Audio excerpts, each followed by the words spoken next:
दोस्तों आपको ये वीडियो देखकर लगेगा कि ये कोई दंगा हो रहा है या फिर कहीं पर कुछ मारधार हो रही है, उस वजह से बैरिकेड या फिर गेट के ऊपर से फांद फूंद के लोग निकल रहे हैं। नहीं, ये एक रॉयल पॉप नाम की लग्जूरियस वॉच की लॉन्चिंग हुई थी। दिल्ली, बेंगलोर, मुंबई, दुबई, न्यूयॉर्क और हर जगह सेम ही हाल था। ये लिमिटेड एडिशन की वॉच थी जो कि एक कोलैबोरेशन से बनी थी, जिसके अंदर लग्जूरियस वॉच ब्रांड ऑडमर्स, पीगे थे और इसी के साथ साथ एस वॉच नाम की दो ब्रांड थी। इन दोनों ब्रांड ने मिलकर रॉयल पॉप बनाई थी और ये लिमिटेड एडिशन वॉच थी और इसी को लेने के लिए लोग पहुंचे थे, क्योंकि ये ऑनलाइन सेल में नहीं बल्कि सिर्फ स्टोर पे ही बिकने वाली थी, जिसकी वजह से यहाँ पर दिल्ली, मुंबई, बेंगलोर या फिर जिस भी दुनिया की जगह पर ये लॉन्च हुई वहाँ पर ऐसी ही भगदड़ मची है। क्योंकि लिमिटेड एडिशन की वॉच मान लो कि मतलब एक स्टोर पे 100 से भी कम थी, तो जिसकी वजह से हज़ारों की भीड़ जब गेट के बाहर खड़ी हो और उसको पता है कि भाई कमी है तो हमें किसी तरीके से सबसे पहले पहुंचना होगा, इसकी वजह से यहाँ पर बैरिकेड तोड़े गए, सिक्योरिटी पुश हुआ और इस तरीके से लोग एक दूसरे के ऊपर चढ़ते हुए इस वॉच को पाने के लिए पहुंचे कि जैसे कि कोई भंडारा हो रहा हो। जबकि ये वॉच 40,000 से लेकर 44,000 तक में बिकने वाली वॉच थी, लेकिन लोगों को पता था कि ये लिमिटेड एडिशन है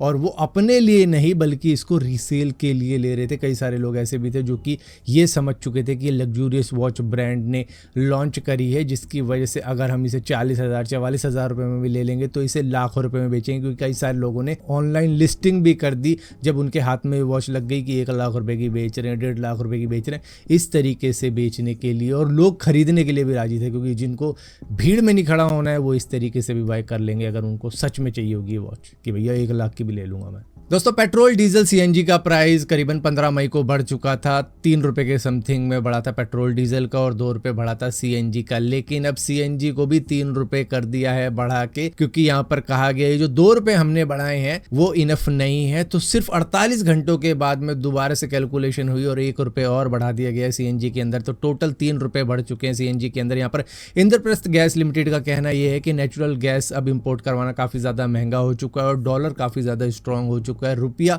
गिर रहा है डॉलर के मुकाबले में, जिसकी वजह से ग्लोबल एनर्जी मार्केट में काफ़ी ज़्यादा टेंशन हो चुकी है इंडिया के लिए, जिसकी वजह से अब ये जो भार है वो कस्टमर के ऊपर अब डालना ही पड़ रहा है। तो टोटल 3 रुपए बढ़ चुके हैं पेट्रोल, डीजल, सीएनजी के ऊपर। लेकिन जिस तरीके से 1 रुपया बढ़ाया गया ना सीएनजी के ऊपर, आने वाले कुछ दिनों के अंदर या 1 आध महीने के अंदर आप ये देख सकते हो कि शायद पेट्रोल डीजल के अंदर भी 1 आध रुपया बढ़ाया जाए, क्योंकि इनको लग नहीं रहा है ये इनफ है लॉसेस सहने के लिए। दोस्तों पेट्रोल डीजल के प्राइस बढ़ने की वजह से इंपैक्ट तो खैर हम सभी पे पहुंचा है, लेकिन सबसे ज्यादा इंपैक्ट इसका गिग वर्कर्स के ऊपर पहुंचा है, जिसकी वजह से आज उन्होंने स्ट्राइक भी करी है। हालांकि स्ट्राइक 12 बजे से लेकर 5 बजे तक की ही थी दोपहर की, जिसकी वजह से हम में से कई सारे लोगों को मालूम भी नहीं चला होगा, क्योंकि ये जो जोमैटो, स्विगी, ब्लिंकिट, ज़ेप्टो या फिर ओला, रैपिडो के अंदर काम करते हैं उनको इसका इंपैक्ट सबसे ज्यादा लग रहा है, क्योंकि पेट्रोल के प्राइस 3 रुपए बढ़ा दिए गए हैं। लेकिन कई जगह पर जहाँ पर फूड डिलीवरी की जाती है वहाँ पर सिर्फ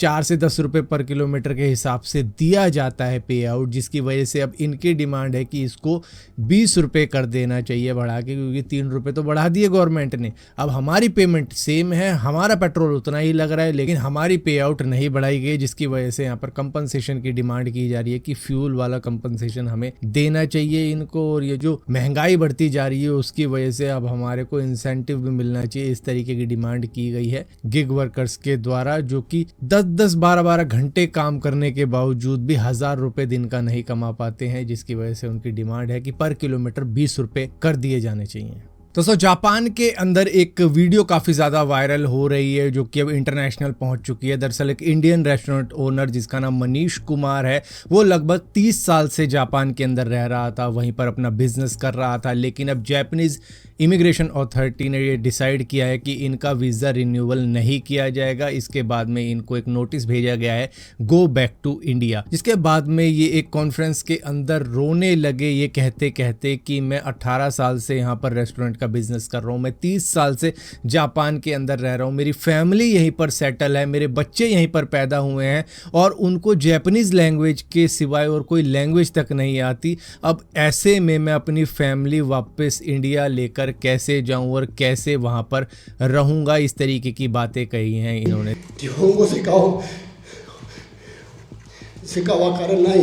日本語しかできない日本人友達しかいないのにインドに帰れと言われて दोस्तों रे भाई जिसका दरअसल हुआ क्या है जापान के अंदर कि वहाँ पर वीज़ा की जो पॉलिसीज़ है उसको काफ़ी ज़्यादा चेंज किया गया है। पहले जो बिजनेस वीज़ा होता था वो 5 मिलियन येन पे भी मिल जाता था, लेकिन अब उसको बढ़ाकर 6 गुना कर दिया गया है। मतलब कि 30 मिलियन येन अब देने पड़ेंगे, जो कि इंडियन करेंसी के अंदर करीबन 2 करोड़ के आसपास में होते हैं, कि इतना पैसा देना पड़ेगा तब जाके आपका वीज़ा रिन्यूएबल होगा। तो इस वजह से जो पॉलिसी चेंज हुई है काफ़ी ज़्यादा लोग प्रोटेस्ट भी कर रहे हैं, क्योंकि कई सारे बिजनेस ओनर अब मजबूर हो चुके हैं जापान को छोड़ने पे, क्योंकि 30 मिलियन येन वो चुका नहीं पाएंगे। काफ़ी ज़्यादा बड़ी रकम है वीज़ा रिन्यू करने के लिए, जिसकी वजह से वहाँ पर कई सारे बिजनेस ओनर सब प्रोटेस्ट भी कर रहे हैं और रोते बिलखते भी दिख रहे हैं। दरअसल क्या है कि जापान की एजिंग पॉपुलेशन के होते हुए भी, वहाँ पर वर्कर की शॉर्टेज होते हुए भी, वहाँ पर परमानेंट सेटलमेंट किसी को नहीं दिया जाता है। लॉन्ग टर्म बिजनेस भी अगर आप कर रहे होंगे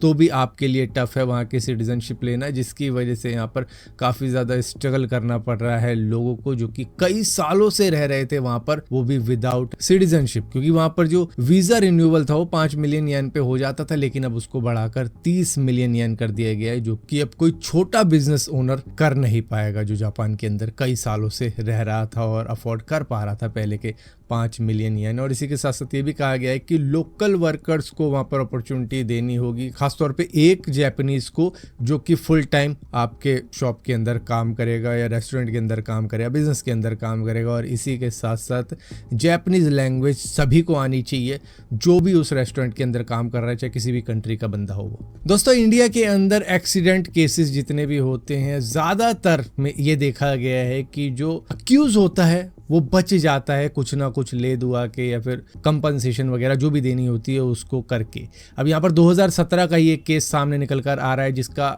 अब फाइनल जजमेंट हुई है कि 20,000 रुपये कंपनसेशन दे के या पेनल्टी दे के उस बंदे को छोड़ दिया गया। दरअसल 2017 में 17 साल की निधि जेठमलानी अपने 12th के एडमिशन के लिए जा रही थी और जेब्रा क्रॉसिंग के ऊपर एक रेलवे कमिश्नर की टोयोटा इनोवा उसको टक्कर मार देती है। और जब टक्कर मारती है तो गाड़ी की स्पीड करीबन 70 किलोमीटर पर आवर की स्पीड से होती है, और उसके बाद में वो लड़की कोमा में चली जाती है। उसके रिस्ट में, उसके हेड में इंजरी आ जाती है, जिसकी वजह से वो अनकॉन्शियस हो जाती है और पूरे 1 महीने तक वो अनकॉन्शियस रहती है। और उसके बाद में जब उसे होश आता है तो वो मतलब बेड पे ही रहती है, ये कंडीशन हो जाती है उसकी। और उसके बाद में ड्राइवर के ऊपर नेग्लिजेंस का केस लगता है, रैश ड्राइविंग का केस लगता है। और अब जाके जब ये पूरा केस सॉल्व हो गया या कंप्लीट हो गया कह लो, उसको सिर्फ 20,000 रुपये की पेनल्टी लगी है, फ़ाइन लगाया कि भैया तुमने रैश ड्राइविंग करी थी, नेग्लिजेंस करी थी, तुम्हें 20,000 रुपये का फ़ाइन लगाया। लेकिन वो लड़की, उसको ये इंसाफ मिला है, जिसकी वजह से अब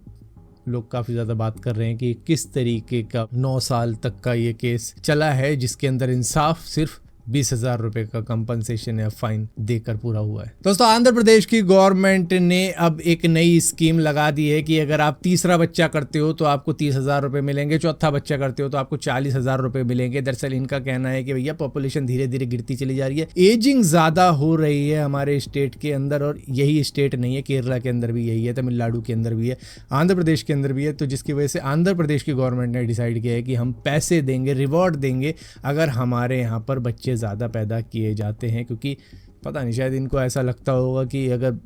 यूथ कम हो जाएगा तो फैक्ट्री में कौन काम करेगा, सर्विस कौन देगा, टैक्स पेयर कम हो जाएंगे, तो इस वजह से इन्होंने यहाँ पर पॉपुलेशन बढ़ाने की डिमांड की गई। हालांकि ये सेम चीज़ साउथ कोरिया, जापान के अंदर भी है, लेकिन वहाँ के लोगों के अंदर मतलब ऐसा कुछ है ही नहीं कि नहीं भैया हमें नहीं करना है। क्योंकि वहाँ पे तो शायद एजुकेशन भी फ्री में मिल जाएगी, अच्छी मिल जाएगी, या फिर हेल्थ केयर भी अच्छा मिल जाएगा, तब भी वहाँ के लोग नहीं करना चाहते हैं। और यहाँ पर कुछ भी ना हो के शायद लोग कर दे तीसरे और चौथे बच्चे के पैसों की एवज में कि 30,000 रुपये मिल जाएंगे तीसरे पे, 40 मिल जाएंगे चौथे पे।